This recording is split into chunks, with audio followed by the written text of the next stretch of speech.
Well, good morning. I mean, I don't know what time you're watching this, but it's morning for me. So good morning. It is day 3 of week 6 of the 20-week cut. So we have done push day, we've done pull day. And today is just arms. We're going to focus on, I guess, shoulders and some biceps. And then a little bit of, some like crunches for core. So nothing crazy. In fact, in the grand scheme of things, it's a little bit lighter of a week compared to the push-pull leg actual days. So, yeah, get our shoes on. Man, some idiot did not clean up their weights yesterday, so we'll clean those up first. And then, what do we start with today? The Arnold Dumbbell Press. The Arnold Dumbbell Press. Yeah.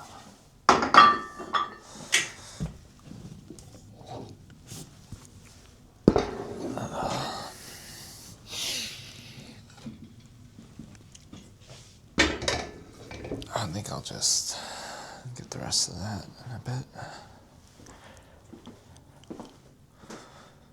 Let's see, 45 pounds. We did like 8 to 9. I'm not like super duper strict on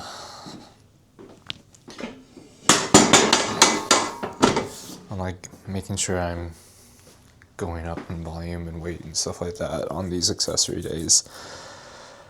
I want to get a good pump, but I definitely don't want to injure myself, so I'm not doing like my heavier rep schemes. These are all pretty much going to be like 6 minimum, or in that like 8 to 10 to 12 range or something like that.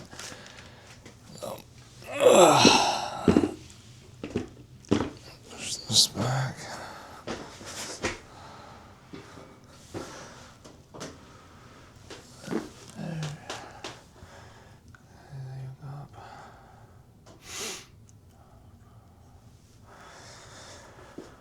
Alright. We do still warm up though. So if I'm doing 45s, I'm going to start with 25s.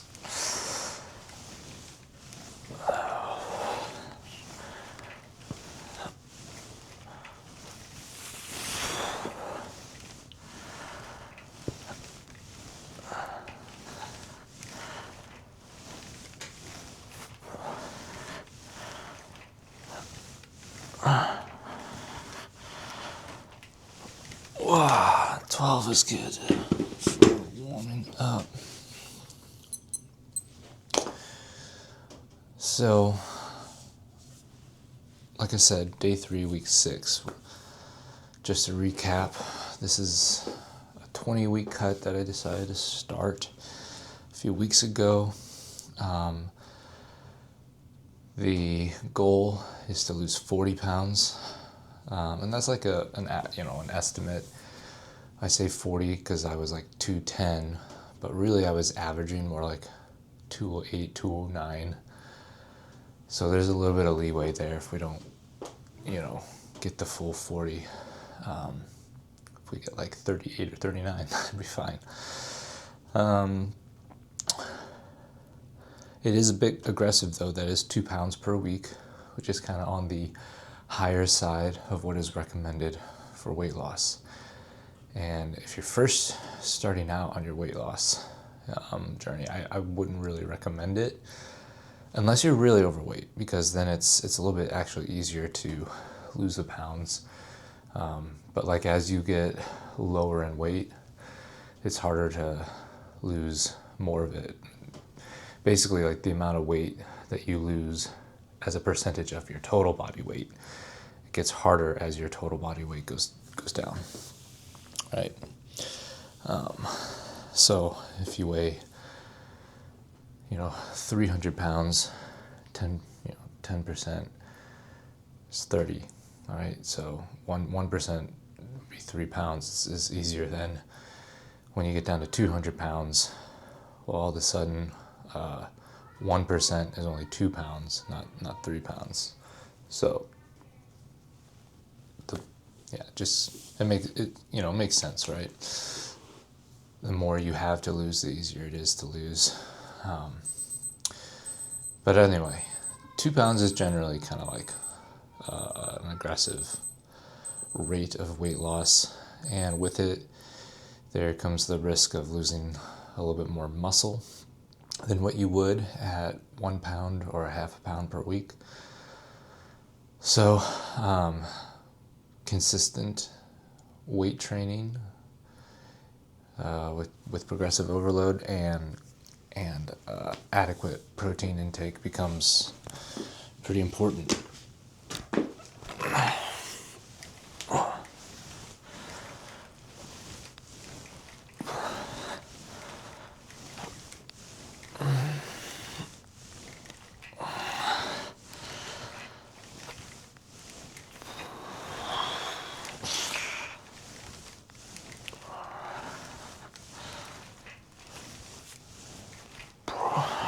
That's 12. Let's bump up the weight.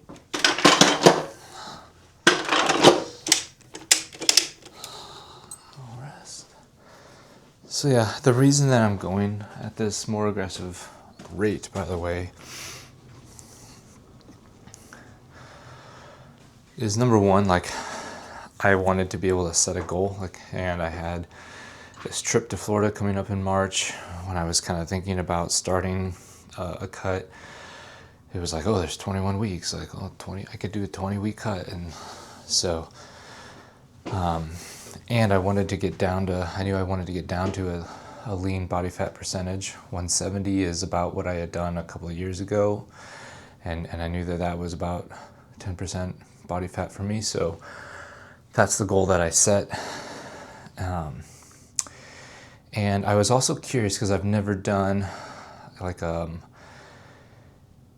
2 pounds per week on a cut like this for an extended period. So I wanted to see if I could make this work, honestly. The last time I got down to 170, it was like a slog, a slow kind of losing weight for like a year. And honestly, the way that I don't know, operate, the way I go through it, sprints are easier for me. So, I mean, even just physically, like when it comes to jogging versus sprinting, I much prefer sprinting. In projects, I'd rather do like a project and like give everything to it for a couple weeks and be done than like, it's hard to do small, consistent things. Now, I know that that's kind of counterintuitive to weight loss because the whole point is that you do it consistently over a long period of time. But when it comes to weight loss, with like at the rate of it, there's that can play into it. So I'm basically equating half a pound to jogging versus 2 pounds being like sprinting. And so I think that I like the idea of getting it over with, of just like dedicating and putting everything into it for a few weeks and then being done. 20 weeks is still a really long time to be aggressively cutting. So ideally, I would not be doing that much in the future. So like, really I'd like to maintain around 180 or 190, right? So then the next time, if I got up to 190 on the next bulk phase, well, then it's only 20 pounds to lose. So then it could be a 20-week cut at 1 pound a week, or it could be a 10-week cut at 2 pounds a week. And that is, I mean, kind of where I want to be. I don't want to have to be doing these longer cuts. So honestly, I am where I am, not on purpose. Let's just say that. I didn't plan on getting up to 210.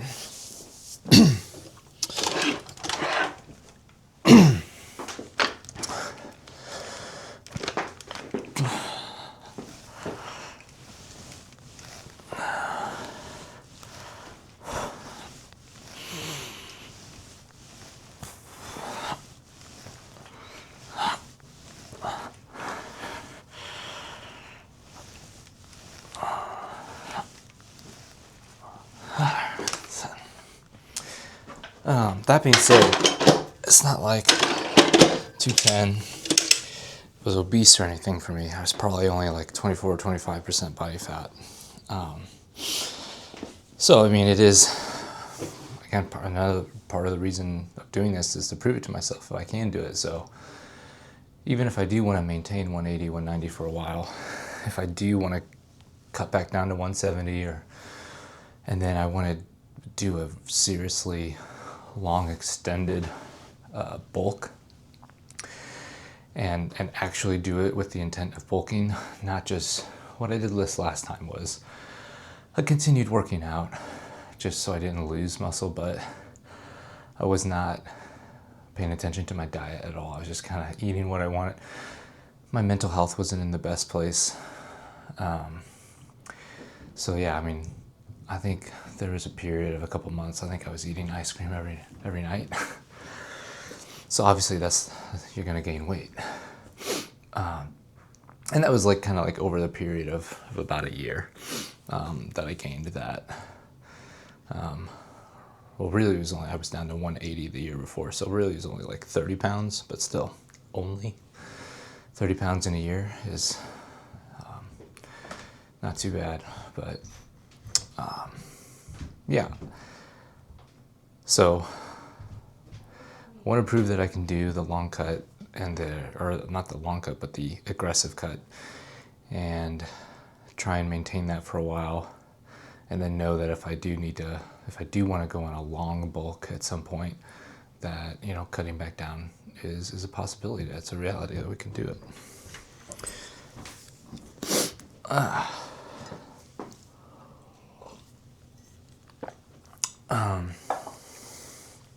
For those of you interested, the calories that I'm shooting for are around 1,800, really 1,900 would probably be okay on average for the week. But again, another thing about myself, I know that I tend to miss my targets a little bit, so I build in a little bit of buffer. So if I shoot for 1,800 on average for the week, then, you know, I'll probably get 1,850, 1,900.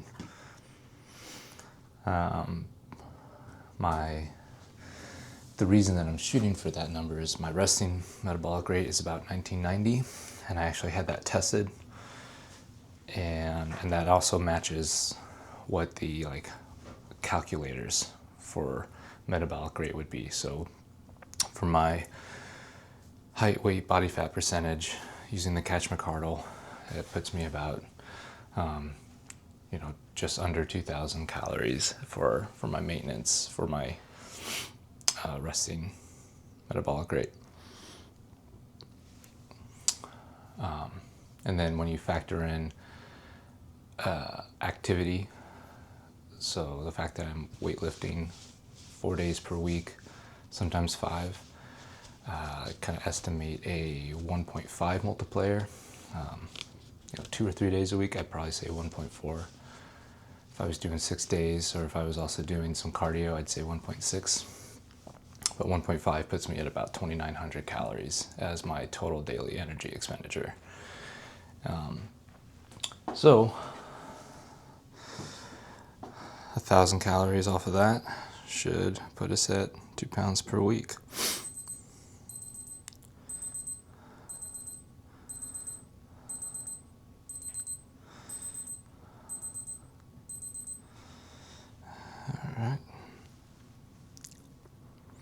All right, so this is our first working set, 45 pounds, going for 8 or 9.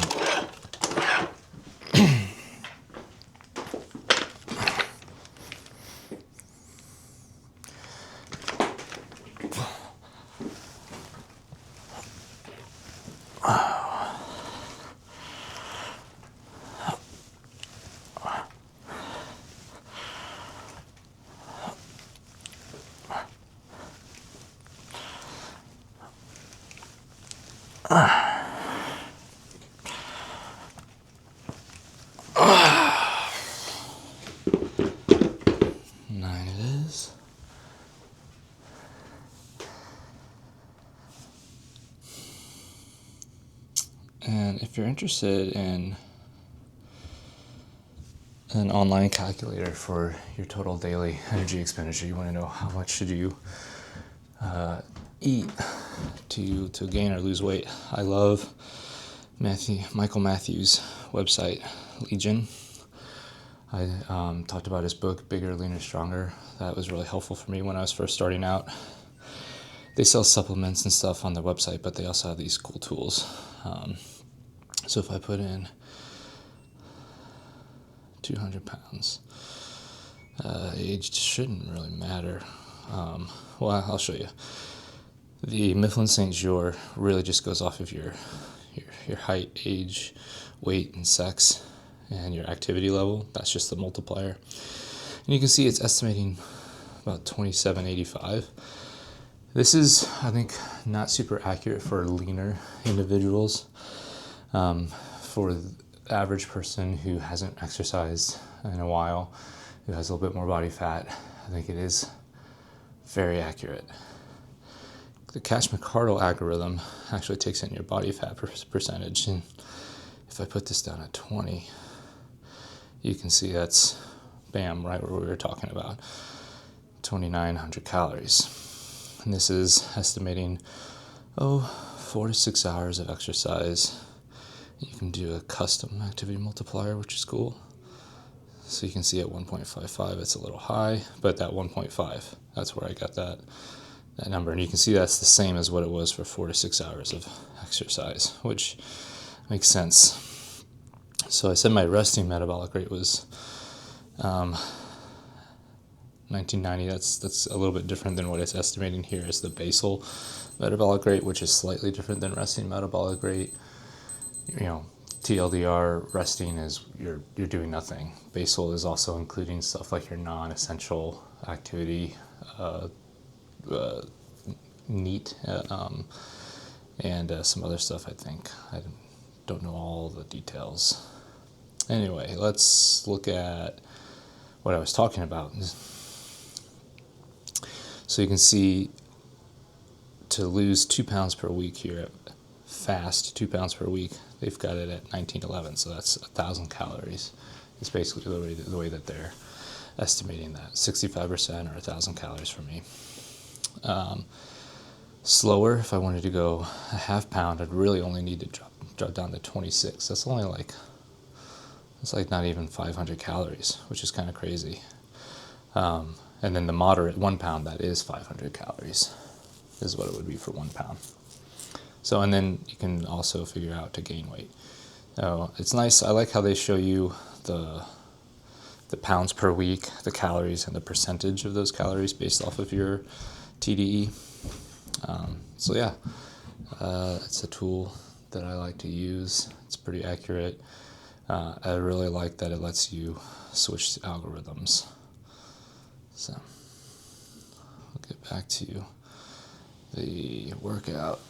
We did 9 at 45, and we're going to do another 9 because we felt good.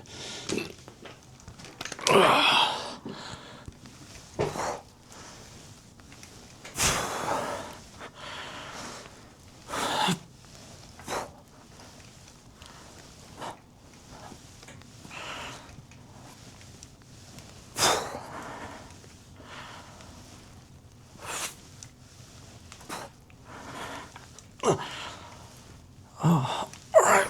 Well, apparently we're gonna do 10. That's just fine too. If we get up to 12, then we'll bump up weight. I'm officially warmed up, so starting to get a little sweat going on.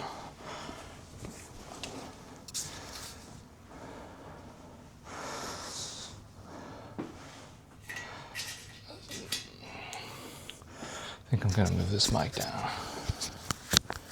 The collar of the shirt is high.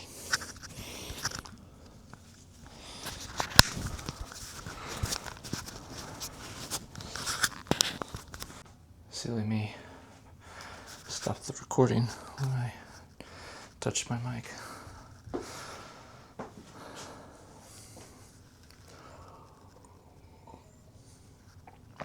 All right.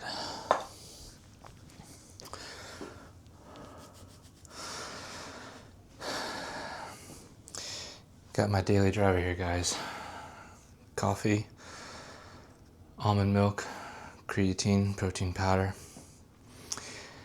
It's just a great way to start the day, get your caffeine. I like this way better than a pre-workout with caffeine. I'd rather get it from coffee. I like the taste. And I told you before, the almond milk helps cool it down so it's drinkable right away. And then so that the protein powder doesn't disintegrate.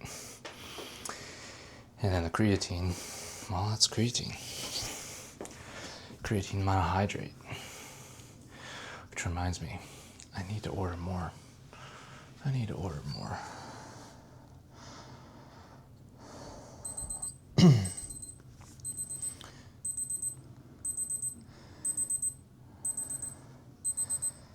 Alright. Get that pulled up and I'll do that later. One more set of these, then we're on to, I don't know, shoulder flies maybe? Can't remember.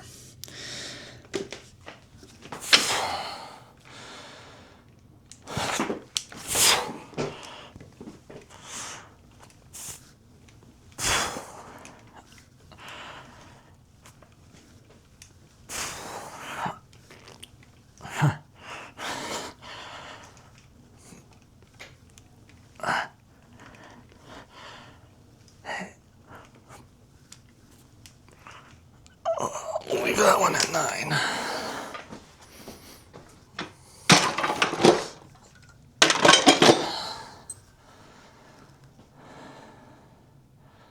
Yeah, lateral raises.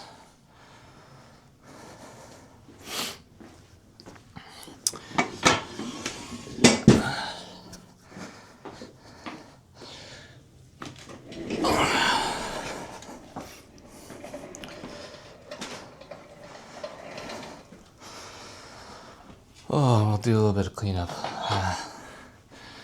Guys, clean up your weights. It's just common courtesy for the next person. Last guy came in here.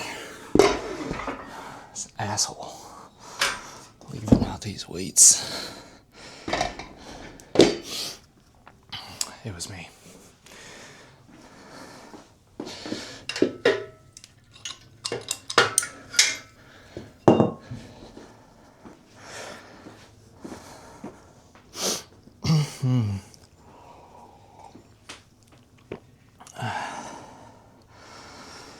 Yeah, so I was talking about the calories. So if that's something that you've never played around with before, or calculated, recommend you just get on. There's plenty of other. If you just search TDEE, Total Daily Energy Expenditure calculator, there's tons of them online. I just like that Legion one because I found it. It seems accurate. I like that you can customize the algorithm and you can customize the multiplier.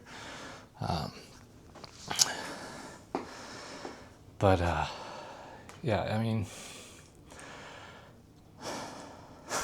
when it comes to weight loss, like, I remember, like, my parents, like, would go on, like, diets and stuff like that. I had never really dieted, but I just, between seeing them and friends and family, just always, they would diet and they'd lose a bunch of weight and then they'd just gain it all back. It just always seemed like, I don't know, not like pseudoscience or esoteric or like just hopeful, and then just, it was just like obviously not sustainable. So when I found and started researching just what they do in weight loss like studies is like they're literally measuring your calorie intake. Like, it all comes down to, and I'm gonna sound like an extremist here, but it's calories in, calories out, right? And so there are different things you can do. There are ways of eating and lifestyles where you are not tracking your calories and you can lose weight and maintain it. It doesn't change the fact that it's all comes down to the calories, right?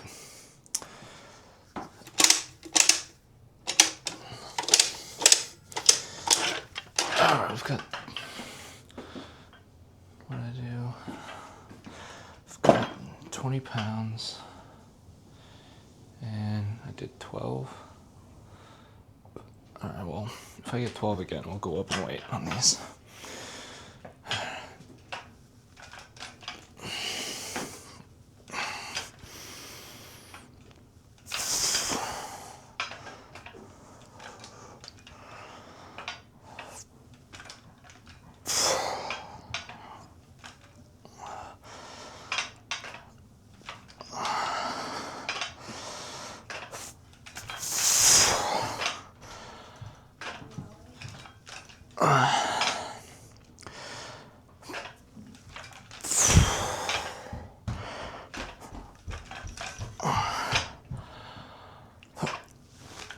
All right, 12 it is.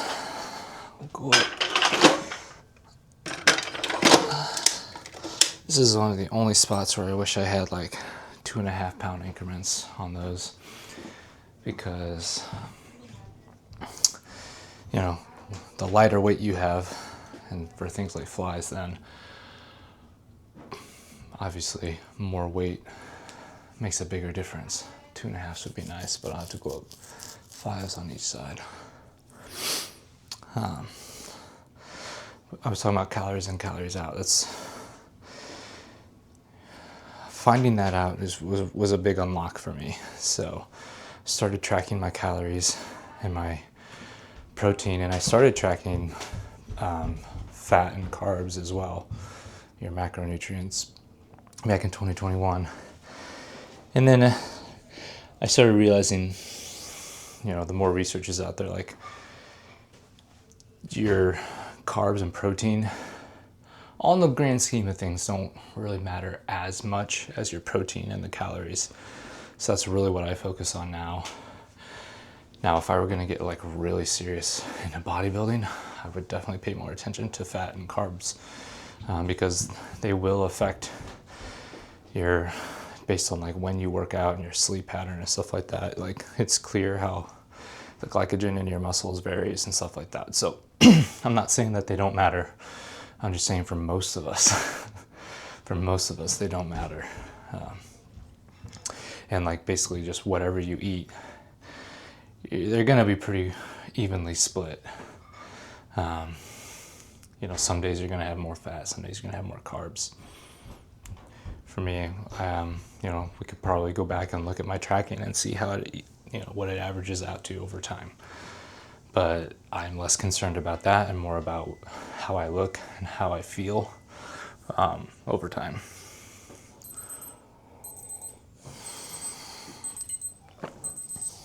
All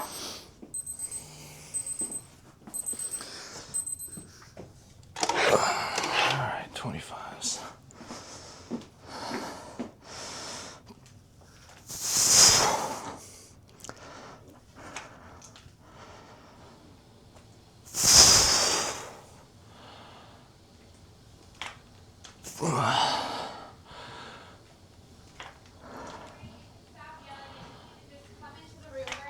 Whoa, we'll do 6. Man, it's just such a big jump in weight.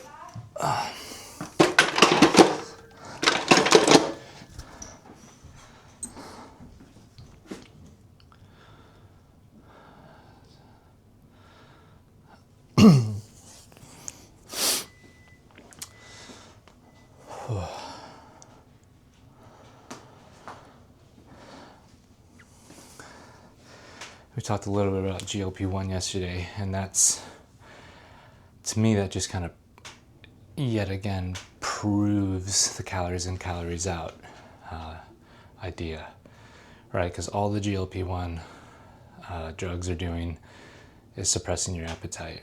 It's literally, the way that I understand it is, it's targeting something. The GLP, it's targeting GLP-1, right? I think is the thing that it's targeting. It's a, what do you call it? I forget the word. But anyway, it's suppressing your hunger. It's like making you feel full quicker. And surprise, surprise, what does that do? It lowers your calorie intake. So I think a lot of us struggle with weight because it is inconvenient to eat the type of food that is less calorie dense and healthy, right?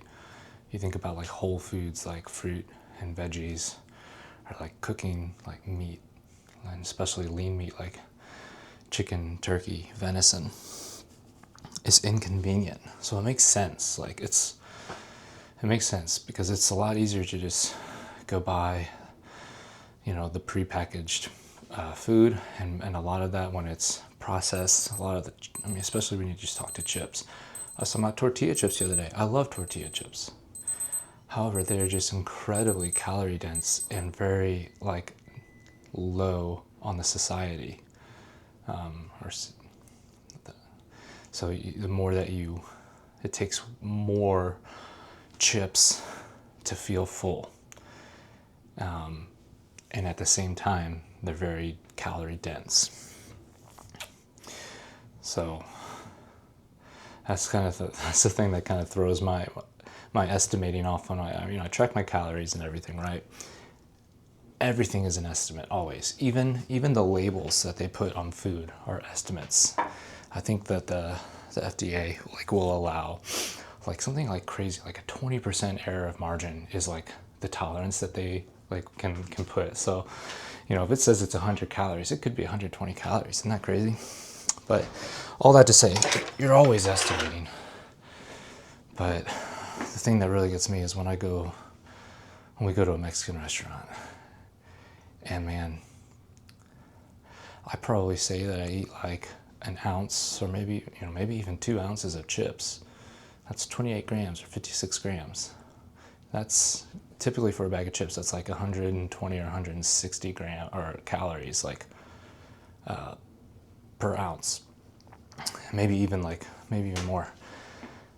But I'm eating more. I'm eating way more than that. I'm eating like 2 baskets of chips. So that's gonna throw my estimates off a little bit. And definitely, always, inevitably the next day, weight goes up because of all that sodium from the chips and the food. I'm not saying it's not worth it. Mexican food is worth it.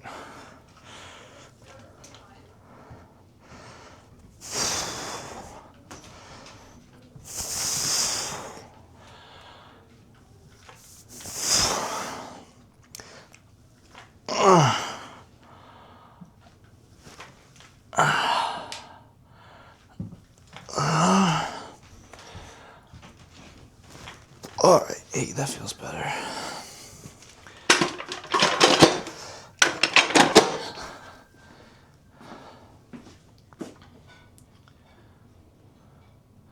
All right, now we've got dumbbells up, or curls up next. But people, when I tell them I track my calories, they're like, "Oh, you must be so disciplined. Oh, that just seems so rigid." And really, I don't know, I equate it to like a budget. I'm like, am I super rigid because I follow a budget? You can be, right? Like the budget can be a way to make your life rigid, or the budget can be a way for you to make sure that you're consistently putting money away for the things that you really want, right? I use YNAB for budgeting. You need a budget. And the thing that I love most about the app, it's an app, and it works really well, but the thing that I love most about it is that they actually have a whole philosophy behind why you budget. And one of the philosophies is like rolling with the punches, or at least that used to be one of them. But the idea is that you can always move stuff around. Like, so you spent a little bit more money. It's November, it's Black Friday. So you spent more money in Christmas category than you normally do or should. And you spent more than you budgeted. Well, the chances are there's another category that you have budgeted where you have maybe that you didn't spend as much this month. Just take the money from there, put it over, start over next week, or next month. It's fine. Like, you can be flexible within a framework. And that's how I view calorie tracking. It's like, okay, I know I'm shooting for, 1,800, 1,900 calories this week. I already know I'm gonna eat more on the weekends because I'm not in the same routine. So I'm gonna shoot for like 1,900 or 2,000 calories. Guys, this week is Thanksgiving. I know. I'm not an idiot. I know I'm gonna eat more on Thanksgiving. It's probably, if I really wanted to, I could probably eat easily 3,000 calories. That's probably just 2 plates of food. I am gonna try to limit myself to 1 serving. I am probably gonna try and limit myself to below my TDEE, which is 2,900. And ideally, I'd like to probably stick around like 2,500, but 2,500 still, but you're shooting for like 1,800, 1,900 calories on the week. Okay, so I know that. So I'm just gonna eat a little bit less on the other days. I'm gonna take from these other days, Monday through Wednesday, I've been pretty good about sticking to 1,600, but there's buffer there. So I know that if I eat 1,600 for a few days, I can have one or 2 days that's at 2,500, right? So to me, there's even more flexibility, and I have the accountability, and nothing happens on accident that way. Or if it does happen by accident, there's a plan in place to like compensate for it. And I didn't set my timer because I've been ranting for way longer than 2 minutes. I know that. Yeah, I can see it there. All right, 30 pounds, shoot for 11.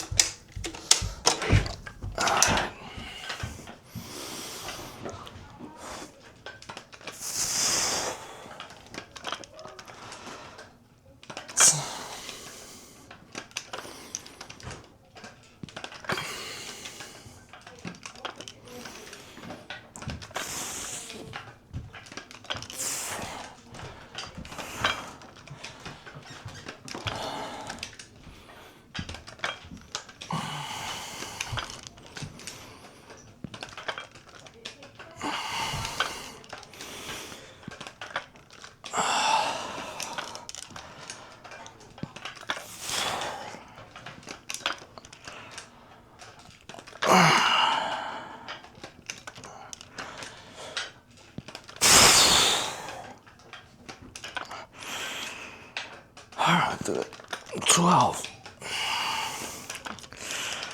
All right, well, I felt like I could do it, so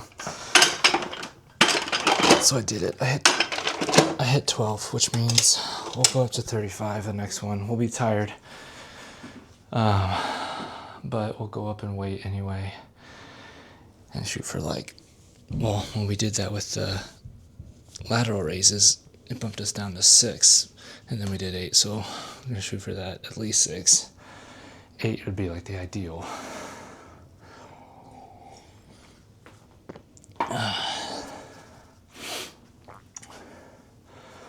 So yeah, calories in, calories out, calorie tracking, to me, it's like a budget. It's literally just a budget, and within a budget, you can steal from things, and even within the internals of a day.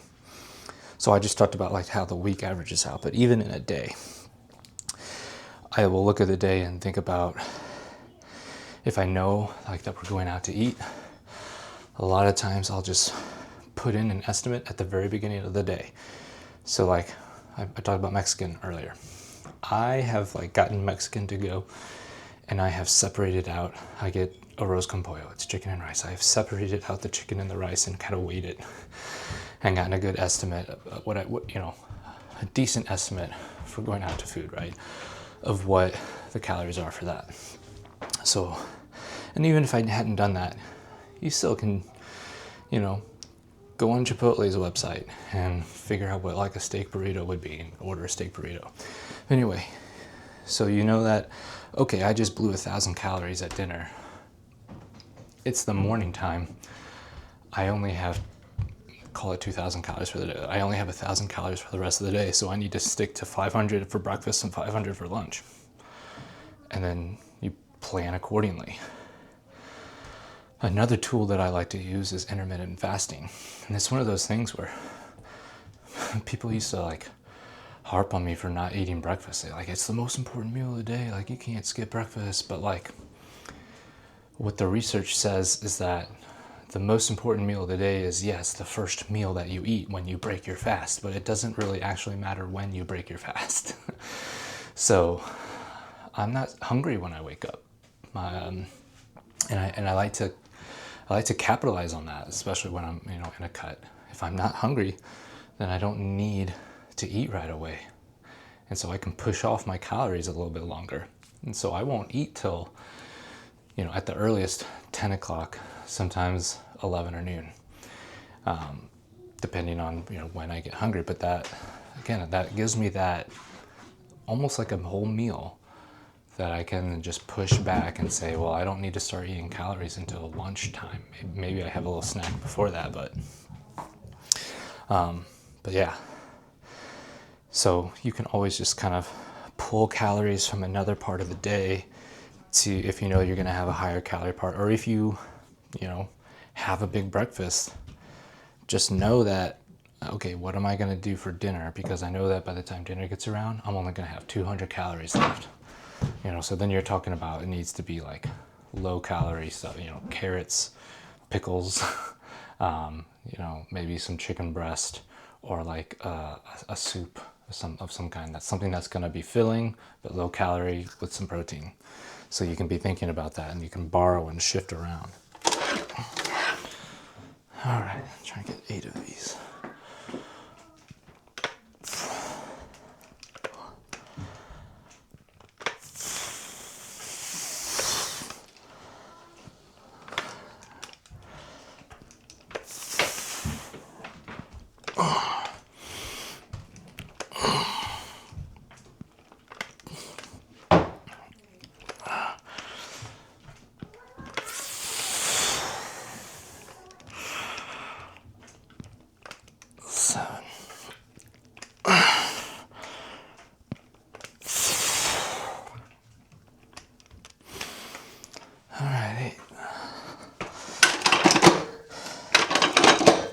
And you might have noticed I'm doing like a rotating dumbbells. It's kind of like a theme of this workout split that I'm on. You notice that the shoulders were Arnold dumbbells with the rotation. So yes, I will also do regular military press, shoulder press, and I will also do hammer curls when I need to, or just regular curls. But right now I'm doing just for variance. I think the last time I did curls, I probably did hammers, so I'm doing alternating rotating curls. I also have like an easy bar. I like to do easy bar curls as well, but it just happens to be what this plan is, and it's not like, oh, this is the plan that was good. I chose it, I picked it. But yeah. What I need to do, guys, is I need to go get my golf clubs out of the car, because my putting is probably falling apart. I need to get some practice putts in. That's what I need to be doing between these sets instead of talking to you all.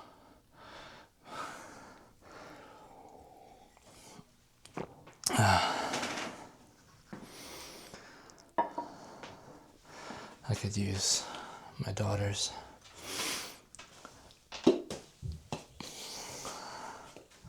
It's only a little shorter than mine. Missed it.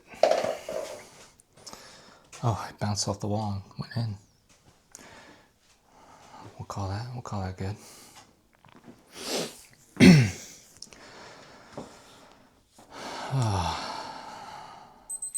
All right. One more set of these. Oh, and I know I mentioned it before, but I love these Dumbbell adjustable weights, because, man, how much of a pain are regular adjustable dumbbells when, I went from 30 to 35, and it took me like 2 seconds.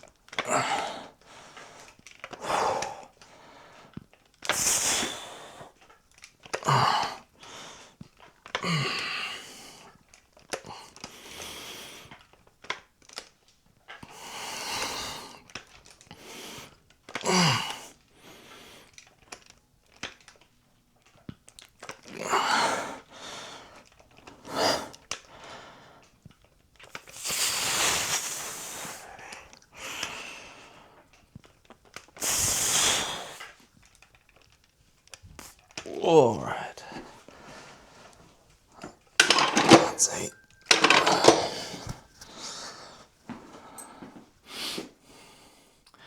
What's next? Ooh, dip. Dip is like one of those exercises where it takes me a second to get it set up. Because of my gym layout, I can't always have my dip bar out. But I never regret it. Like, they're one of those exercises that I just enjoy. You guys will have to pardon my reach because the dip bar is right above you.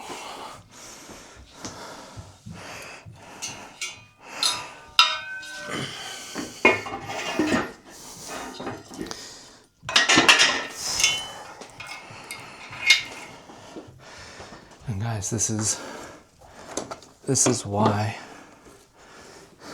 I got this Titan power rack, or the squat rack. It's for these accessories. I wanted to be able to have a pulley system. I wanted the storage. I wanted to be able to add things on, like this dip bar.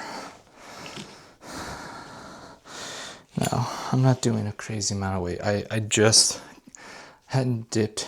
I hadn't done a dip in like, I don't know, months and months. And I added them to this workout. And so I started at body weight, which mind you was like 208. And I've been losing weight as I go. So I've both been like kind of getting used to dips again. So, you know, progressive overload, but I've also been losing weight. So all that to say, I started out body weight. I'm just going to add a 10 pounds today, which is, you know, not a lot. But I just want to give a little bit more stimulus to what I have been doing. I finally have been getting up into that 12. Looks like last time I did 15. So I'm getting to that point where like, I don't just want to do more and more reps. I'm not going to sit here and do 20. I mean, I could, but again, I want to maximize my time. So I'm going to add some weight. If I get 15 again, then we'll just jump straight to 25 pounds, but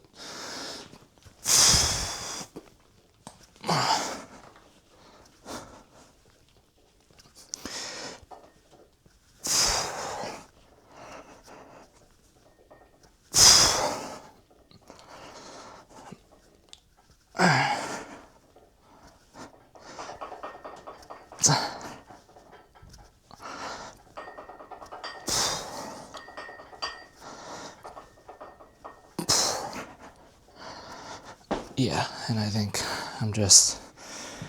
I am getting reacclimated to the lift, and I've lost, I mean, today I think I weighed in at like just over 196. So it makes sense that I'm gonna need a little bit more weight to get the stimulus that I want.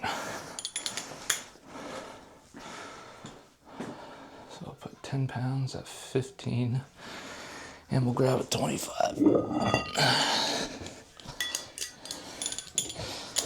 I will be shocked if the camera has not lost me. Shocked. Wow, great. Oh, I'm gonna sit down now while we wait the next minute and a half.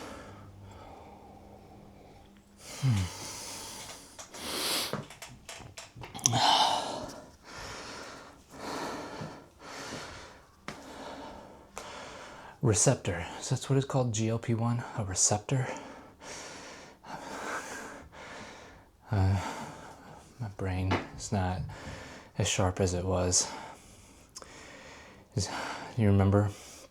I don't know if this is a unique experience for me. I just remember being a kid and helping my dad work on projects and him going, go downstairs to the workbench and get the hammer, Dad? Yeah, the hammer. And I always just remember being like, what? How does he not remember the words for things? And guys, I'm there. I am there. Cannot remember the words for things. people's names I could never remember, but now I'm starting to just lose other nouns. Yeah.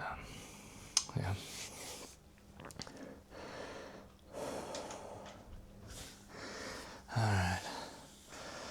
So we got 15 with the 10 pounds. We bumped it up considerably up to like 25, so that's 15-pound increment. Really, 8 is the minimum that I want to be shooting for on these. 8 to 12 is the rep range I'd be shooting for.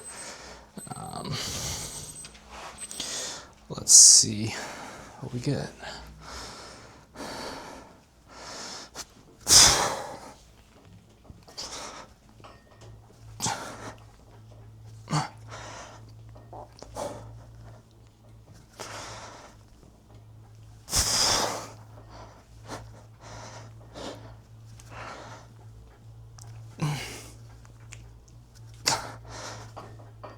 All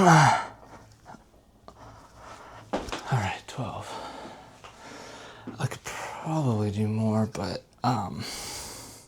we just went up in weight, so I'm gonna give it another set to see how we do. If we get 12 again, then that'll be a good indication next week we bump up the weight again. Maybe just add a 10. Guys, and I'm on a calorie deficit, like a pretty significant calorie deficit. Granted, 6 weeks ago when I started this, it's not like I intentionally sandbag, but if I had just finished a workout plan that was like 8, 10, 12 weeks, I don't start the next one at that same level, right? I will usually take a deload week, a decently heavy, less volume, right? And then when I start the next round, usually, the workouts change slightly. So if I was doing regular barbell bench press, I switched to dumbbell bench press like this time. So it's not even like a 1-for-1. If I was doing 3 sets of 4 for bench press at 260, I'm not gonna like try and do 130s on dumbbell. Anyway, I think what I'm trying to say is like I will intentionally bring it down a small amount. We're not talking like, oh, if you were doing 260, bring it down to 135. I'm just saying I might bring it back down to 250 for a while I get started.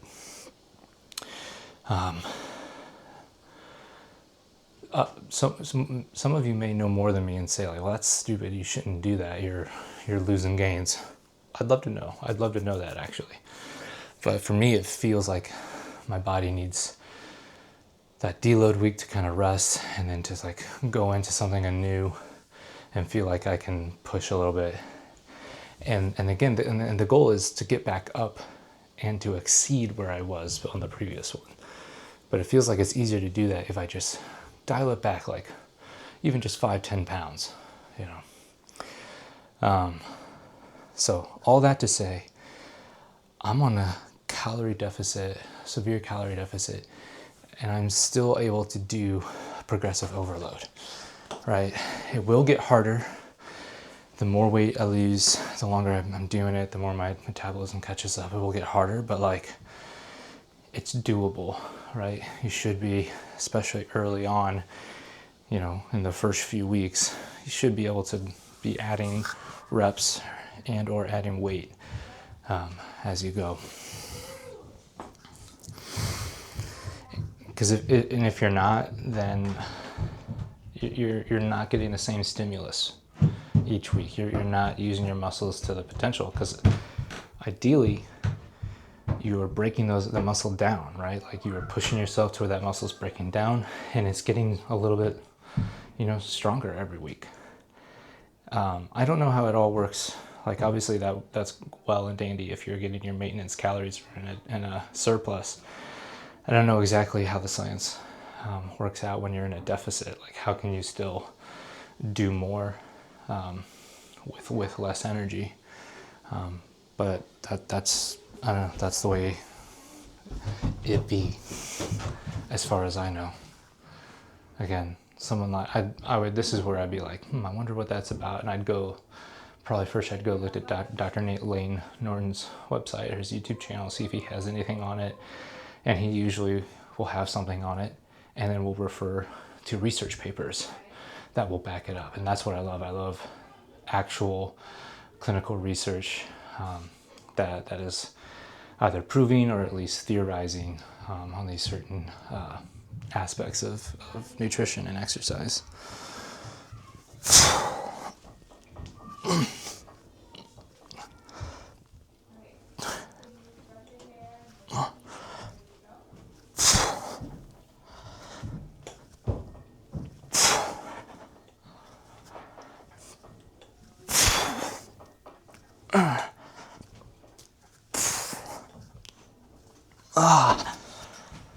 Yeah, see, that 12 felt good. So we'll see how next week I'll probably start out that same place. And if I get more, then we'll bump it up. All right, big dogs. That is it for arms. For a, I don't know if you want to call it a cool down or a finisher, we're going to do some crunches.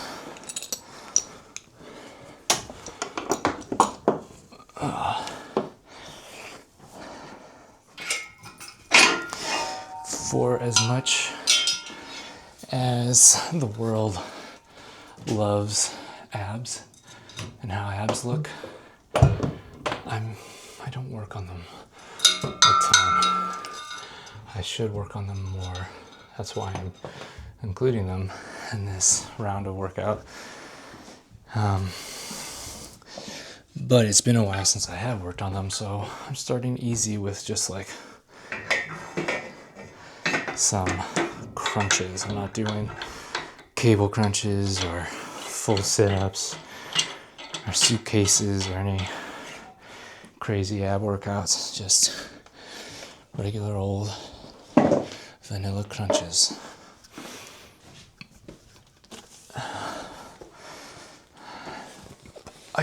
I am kind of a believer in the abs are revealed. Everyone has them and they just get revealed as you lose weight. Just like any other muscle, they can be stimulated though, I guess. I mean, they can grow and whatnot, but no one's ever talking about the size of their abs, right? So again, core strength is important. And so I do want to pay attention to it. But you don't realize how much of your abs you use in your core lifts. That's why they're called core lifts, right? You've got your core compound lifts, bench, deadlift, squat especially. You're using those abs a lot. On Friday, the workout that I have, I do the McGill 3, which I got from Squat University.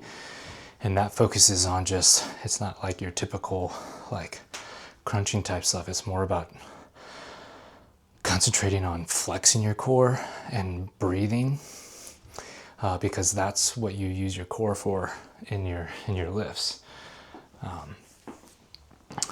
But still have time for some regular crunches as well. All right, I think 35, that seems low. All right, we'll try for that.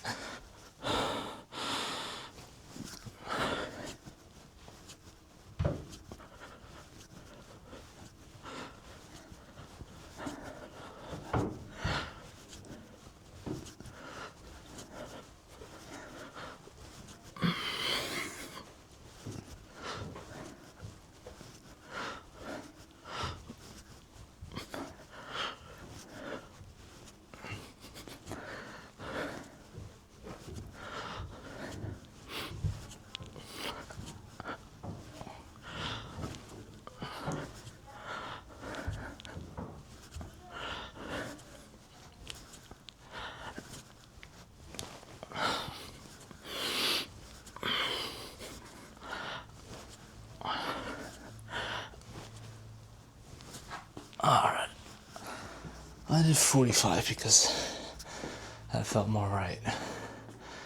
Yeah, that's last week I forgot what I was supposed to be doing. I should be doing 45 or 50 would be better.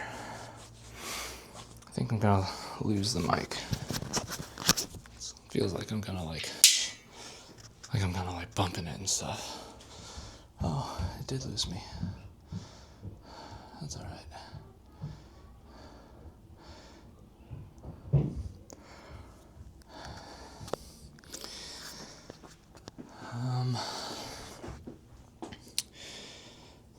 Yeah, I've talked about a lot of stuff today. I'm running out of stuff to talk about, which is fine. This channel is just starting out, and so I'm still figuring things out. My first workout, I was throwing the camera over on the bench here, and it was going all over the place. I'm really curious if, yesterday's video and today's video, if you like the way that the camera is kind of on this back wall. It's moving less. I'd love to know, is it moving too much? Because I could leave it a little bit more stationary and just kind of move it to frame myself. So curious about that. I've chosen to leave music out. I'm trying not to do much editing, right? I just kind of want to leave whatever happens, whatever happens. And I don't know if that's a good thing or a bad thing, like if that's enjoyable or if that's like boring.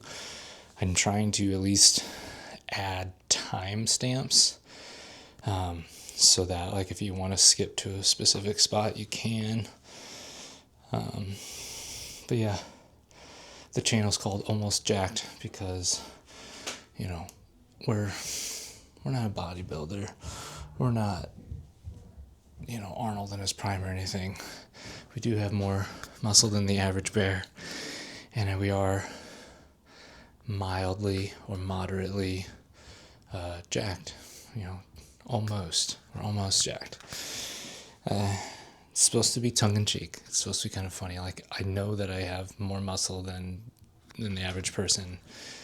Some people may look at me and go like, oh yeah, whoa, you're huge. But then again, I look at like Sam Sulek, or even like some of these other influencers like Jesse James West, or I love Joe Delaney. Those guys are more jacked than me and are natural as far as I know. It's a continuum, right? There's always someone who's farther along than you, unless you're Arnold Schwarzenegger.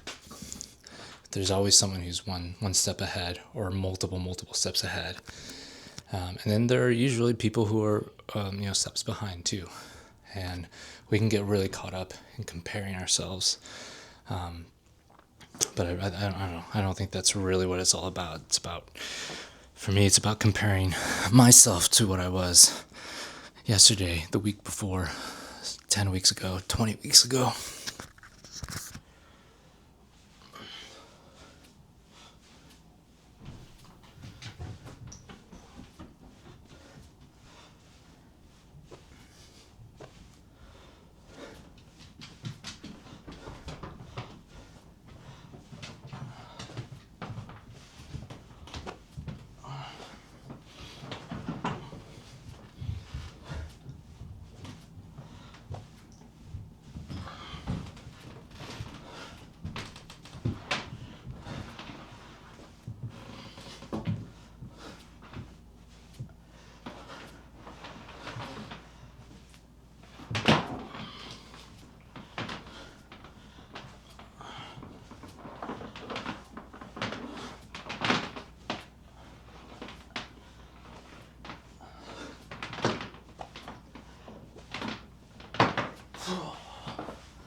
Ooh, that was 50. I'm really feeling that.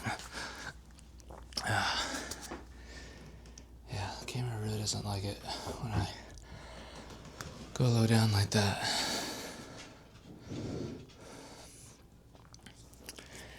That's something I need to figure out. I'm trying to figure out the lighting in here. Obviously, it's not the best. I might put up some more lights because think one of the reasons it's losing me is because it's dark back there. And then you probably saw in the deadlifts yesterday every time. It's like when I bend down and bend my head down. Yeah. Camera doesn't know what to do with that. It's like, whoa.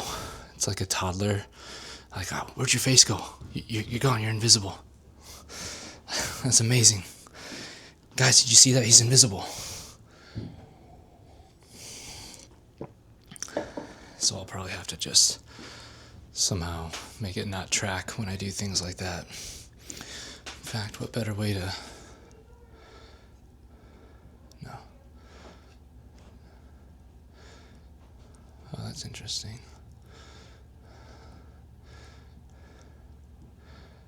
Come on. So maybe if I just put it like that, and I'll just manually adjust it like that, and we'll see. We still have 40-something seconds left.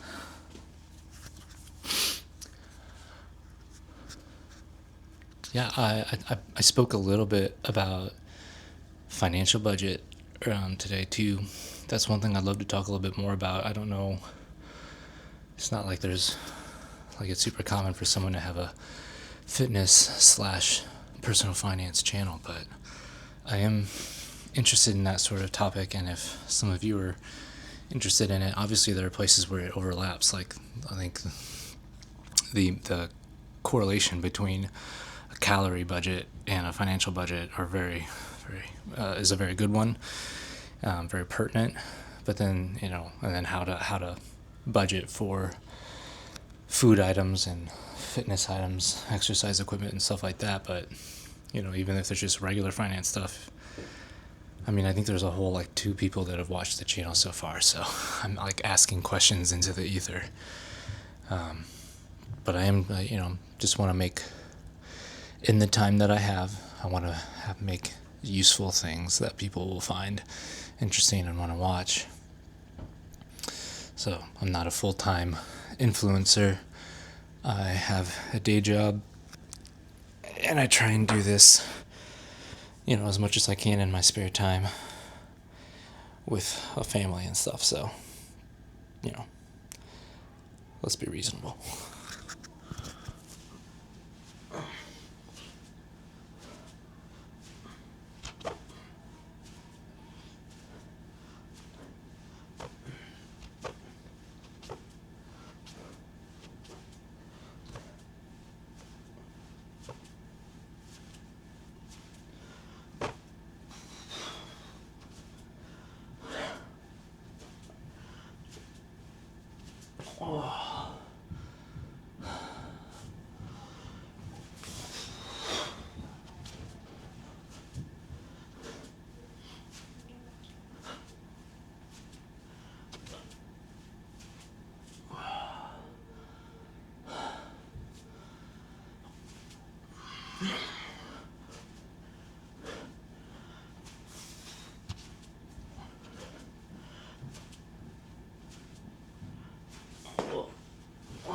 That may only be 45.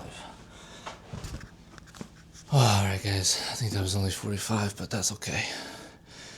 We can shoot for more next week.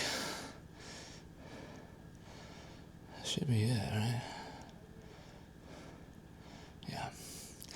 That's it for the day. Thanks for joining, following along. If you are one of the 2 people that have watched this, comment and correct me. If I'm saying stupid stuff, ask questions. Yeah, give it a like or subscribe if it's interesting, because I do plan on trying to be consistent about this on the next 14-15 weeks or so. So, thanks again, and tomorrow's leg day. I'll see you then. What's up, guys? Forgot to talk about and review nutrition. I'm finding that it's harder to keep track of everything than I thought. So, let's talk about yesterday, Tuesday, November 25th. You can see, the total calories for the day was just over 1,600, which is fine. Like, again, I know I've said this before, but 1,600 itself leaves room for a buffer. We're actually shooting for 1,800 to 1,900 on average for the week. But I am trying to stick closer to 1,600 earlier this week because Thursday, which is tomorrow, is Thanksgiving. So I'm preemptively planning on having a higher calorie day that day. So 1628 for the calories, protein 144. That's a little bit less than our goal of 180, and even probably a little bit less than 1 gram per pound of lean body mass, which lean body mass is probably around 160. So really 160 is on the lower end of what I'm wanting to get. So a little bit lower yesterday. It's not gonna kill me. Just something to be aware of. And yeah, carbs and fat wherever they land is fine with me. It was an interesting day. It was like super low calorie for the beginning. I had my coffee in the morning.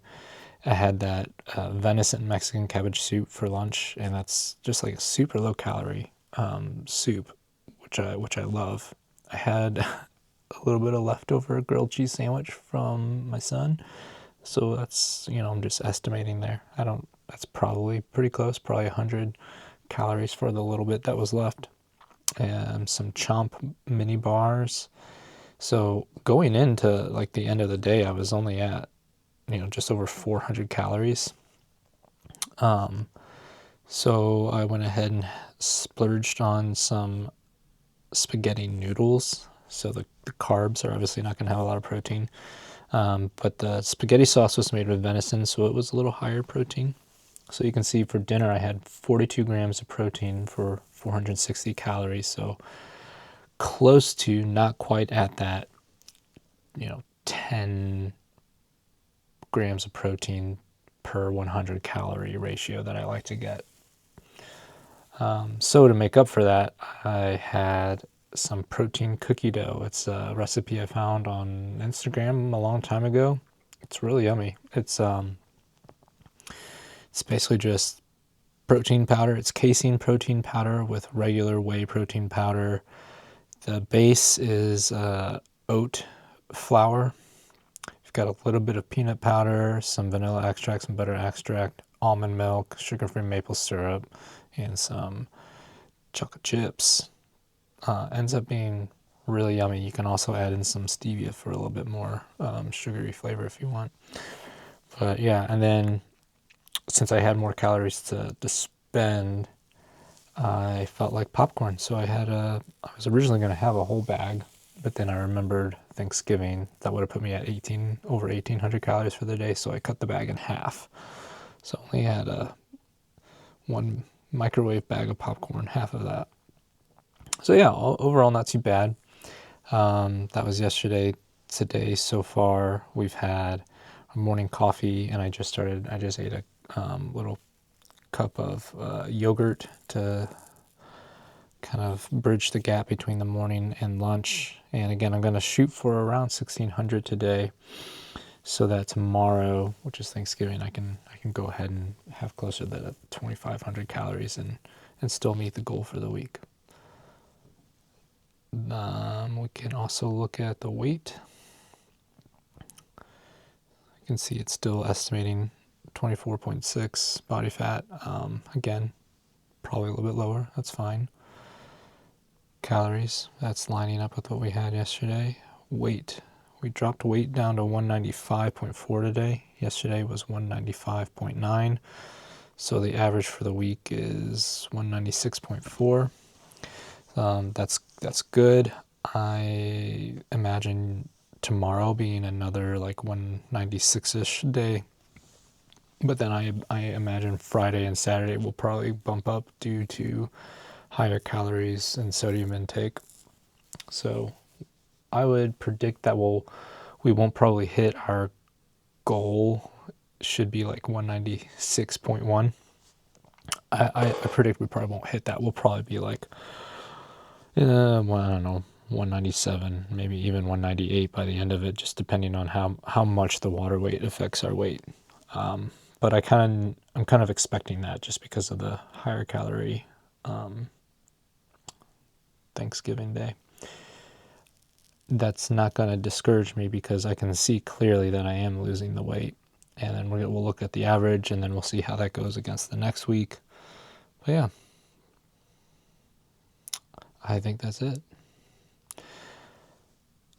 See you later.